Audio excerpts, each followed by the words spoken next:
All right, in this episode, I want to deal with probably what is one of the most controversial parts of Attack of the Clones, which is the romance plot between Anakin and Amidala, and how the usual attack is, of course, the dialogue is terrible. It doesn't really make sense in terms of the plot, and it just seems to really not do very much to make the whole film cohesive. And so, one of the things that keeps dragging it down is that the romance subplot really isn't helping the rest of the film. So if Lucas had just cut it out or edited it better, it would be a much better film.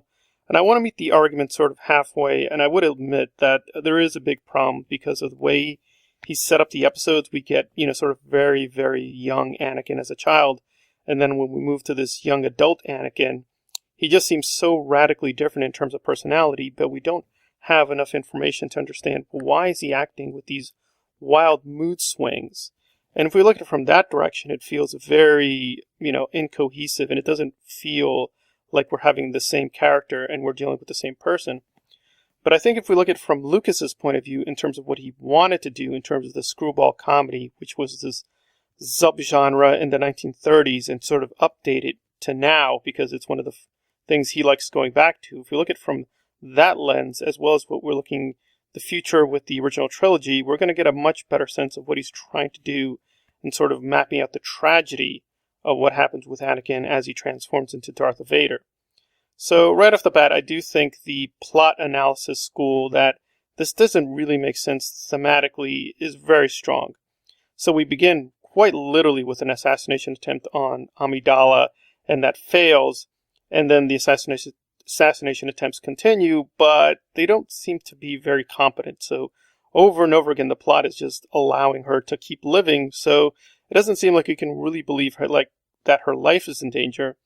And I agree, that's a really big, disappointing kind of first part of the film, that he builds up this great character with Zam and Jango, but they don't seem to really know what they're doing. And so when Zam and Anakin and Obi-Wan confront her, it's sort of like, well, we know she's going to get caught and we know she's going to be defeated, so there's really not much that intense drama. And so when Jango flies off after killing Zam and Padme is in danger, okay, we should sense that there's something at stake when Anakin becomes her bodyguard, and they go through all these scenes with her in the fields, they have all these romantic scenes together, and we're sort of wondering, well, is she in danger or is she not in danger? If she's in danger, why is she not wearing armor? Why are they in these open places? It's just very easy to get to her. And we could say, well, they're supposed to be undercover. They're sort of hiding in plain sight and all these other things. But we can clearly see it's just him and her, right? It's like there's really not much of a chance if, they're overwhelmed by by Jango's forces, or if Palpatine sends people after them. I mean, again, it just doesn't feel like there's any real danger in terms of her physical presence. But symbolically and metaphorically, if we look at it much differently, especially with the fireplace scene, I do think we understand what he's getting at. Because again, at first, like most people, I'm really not understanding this because for the most part, Padme's not interested in him. And yet she's wearing these outfits that are clearly trying to seduce him. So it just feels tonally off. But if we look at the dialogue a little bit closer, we're trying to get a sense of what he's trying to say in terms of foreshadowing how Darth Vader comes into being. That's the whole point, that Anakin is just too emotional.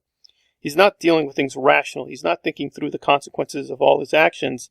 And that's going to be the tragedy of why he becomes sort of this machine-like monster, that he can't see all these forewarning signs right in front of him. Like Padme saying very clearly that you're doing one thing, I'm doing another thing. You're a Jedi, I'm a senator. We're just not living lives that would be able to intersect cohesively and harmoniously. And Anakin's like, yeah, I understand that, but I'm being very emotional. I'm not being rational. I can't hide my feelings. So let's go with our feelings.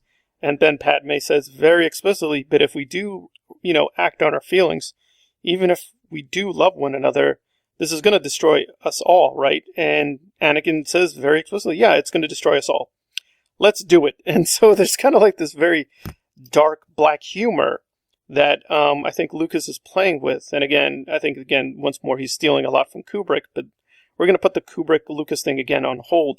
But I think when we look at it from that way, especially if you listen to the music and the way it plays with some of the romantic scenes, it's not as stupid or as silly. There's a lot of playfulness, a lot of ironic little touches if you pay attention to the scenes.